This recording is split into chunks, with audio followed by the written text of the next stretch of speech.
நேற்று ஒரு வீடியோ ஒன்று போட்டேன். நான் அது லைக்குக்காண்டியோ ஷேருக்காண்டியோ நான் போடலை. இன்றைக்கு 2 உயிர் போயிட்டு. நேற்று மருத்துவமனையில் அனுமதிக்கப்பட்ட 2 பேரும் இன்றைக்கு இறந்துட்டாங்க.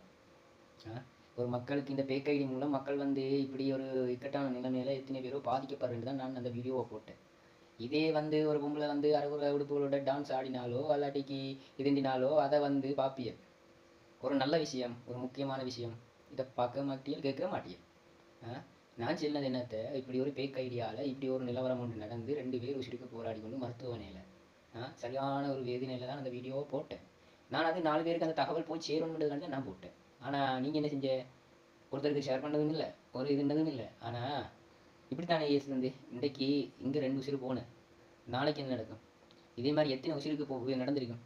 2 உயிர், 2 பேரும், ஒரு ஆள் வந்து 11 லட்சத்துக்கு, இன்னொரு ஆள் வந்து 3 லட்சத்துக்கு இறந்துட்டேன். நான் நேற்று போட்ட வீடியோ இருக்குது, பார்க்காதவங்க பார்த்துக்கோங்க. இன்றைக்கு ஒரு ஆள் வந்து 3:35க்கு மோசம் போயிட்டேன். அப்போ 2 பேர்ட்ட வாழ்க்கையும் பெத்து பழத்த தாய் தகப்பன்ற வாழ்க்கை நெருப்பில் பிடிச்ச மாதிரி இருக்குது அவங்களோட வாழ்க்கை. என்ன சொல்லையா, நல்லது காலமில்லை இந்த மாதிரி ஒரு மனுஷனுக்கு கெட்டது நடந்து கொண்டு இருக்குது. அந்த கெட்டதை தவிர்க்கணுன்றதுக்காண்டி இந்த வீடியோ அப்லோட் பண்ணால் நீங்கள் பேசி வேலை, அது சொல்லி வேலை இல்லை.